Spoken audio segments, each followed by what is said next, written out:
بسم اللہ الرحمن الرحیم۔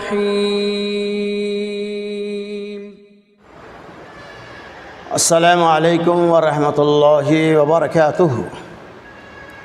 الحمد للہ رب العالمین والعاقبۃ للمتقین والصلاة والسلام علی اشرف الانبیاء والمرسلین وعلی آلہ واصحابہ اجمعین، اما بعد۔ عن عبد الله بن عباس رضي الله عنه قال قال رسول الله صلى الله عليه وسلم: ما من أيام العمل الصالح فيهن أحب إلى الله من هذه الأيام، يعني الأيام العشر. قالوا يا رسول الله ولا الجهاد في سبيل الله؟ قال: ولا الجهاد في سبيل الله إلا رجل خرج بنفسه وماله ثم لم يرد من ذلك شيء. رواه الترمذي وبخاری۔ حضرت عبداللہ بن عباس رضی اللہ تعالیٰ عنہ کہتے ہیں، اللہ کے نبی صلی اللہ علیہ وسلم نے ارشاد فرمایا: ما من ایام العمل الصالح فیہن احب الی اللہ۔ اللہ تبارک و تعالیٰ کی نگاہ میں اللہ کے یہاں ان 10 دنوں کی عبادتیں دیگر دنوں کے مقابلے میں زیادہ محبوب و مرغوب ہیں، یعنی ان 10 دنوں کے اعمال، عشر ذی الحجہ کے اعمال کو اللہ تبارک و تعالیٰ زیادہ ہی پسند کرتا ہے۔ قالوا یا رسول اللہ ولا الجہاد فی سبیل اللہ۔ صحابہ نے عرض کیا: اے اللہ کے نبی صلی اللہ علیہ وسلم، کیا جہاد فی سبیل اللہ سے بڑھ کر؟ قال ولا الجہاد فی سبیل اللہ۔ اللہ کے نبی صلی اللہ علیہ وسلم، ہاں جہاد فی سبیل اللہ سے بڑھ کر۔ اس کے بعد آپ صلی اللہ علیہ وسلم فرمائے: الا رجل خرج، سوائے اس آدمی کے جو اپنے جان اور مال کے ساتھ اللہ کے راستے میں نکلتا اور وہ شہید ہوتا ہے، لم یرج من ذلک شیء، کسی چیز کے ساتھ وہ لوٹتا نہیں۔ اس حدیث سے پاک سے یہ پتہ چلا کہ عشر ذی الحجہ کی بڑی اہمیت، اس کا بڑا مقام ہے۔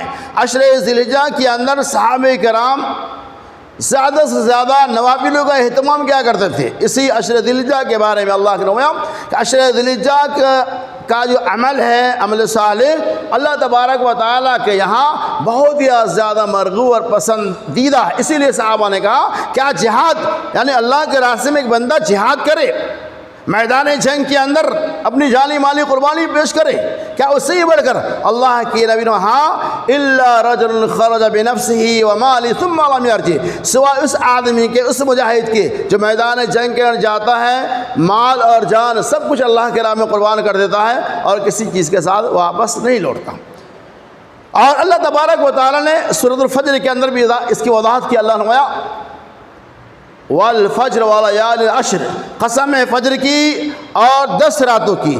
اللہ تبارک و تعالیٰ اس سورہ فجر کی اس آیت کے اندر جہاں اللہ نے کہا ولیال عشر، اور قسم ہے 10 راتوں کی، یعنی اللہ تبارک و تعالیٰ والفجر ولیال عشر، قسم ہے فجر کی اور 10 راتوں کی۔ اللہ تبارک و تعالیٰ جب کسی کام کے کرنے سے پہلے، کسی حکم کے نافذ کرنے سے پہلے جب قسم کھاتا ہے تو اس کام کی اور اس چیز کی اہمیت بڑھ جاتی ہے، اس کا مقام بڑھ جاتا ہے۔ ہاں جیسا کہ اللہ نے فرمایا ولیال عشر، فجر کی قسم کھا رہا اللہ، یعنی فجر سے مراد یہاں فجر کی کوئی خاص نماز نہیں، والفجر ولیال اور 10 راتوں کی۔ تو گویا کہ قسم کھا کر اللہ تبارک و تعالیٰ ان 10 راتوں کی اہمیت کو بتلانا چاہ رہا ہے۔ اور ابن کثیر مفسرین نے اس بات کو واضح کیا ہے کہ یہاں 10 راتوں سے مراد عشر ذی الحجہ کے 10 رات ہے، عشر ذی الحجہ کے دن ہے، یعنی یہ 10 دنوں کی فضیلتیں بیان کی جا رہی ہے۔ اس آیت سے بھی، اس حدیث پاک سے پتہ چلا کہ عشر ذی الحجہ کی بڑی اہمیت ہے، لہذا ہمیں ان 10 دنوں کے اندر اللہ تبارک و تعالیٰ کی اور زیادہ عبادتیں کرنی چاہیے، اللہ کی نزدیکی اور قربت نوافلوں کے ذریعہ، صدقہ و خیرات کے ذریعہ کرنی چاہیے۔ اور بعض لوگ تو اس بات کے بھی قائل ہیں کہ ان 10 دنوں کے اندر یوم النحر میں تو روزہ رکھنا ہی حرام ہے، ان 9 دنوں کے اندر بھی کثرت سے روزہ رکھنا چاہیے۔ ایک استحبابی، آپ اگر چاہیں تو 1 ذی الحجہ سے لے کر 9 تک آپ روزہ بھی رکھ سکتے، اس میں عرفہ کا روزہ بھی آ جائے گا، ایک استحبابی عمل آپ چاہیں تو۔ چونکہ ان 10 دنوں کے اندر اللہ تعالیٰ نیکیوں کو قبول کرتا ہے، اعمال زیادہ اللہ تبارک و تعالیٰ کو مرغوب ہے، اس بنیاد پہ آپ چاہیں تو روزہ بھی رکھ سکتے ہیں، کوئی مسئلہ نہیں ہے۔ تو بہرحال ایک استحبابی عمل ہے۔ خلاصہ یہ عشر ذی الحجہ کی بڑی اہمیت ہے۔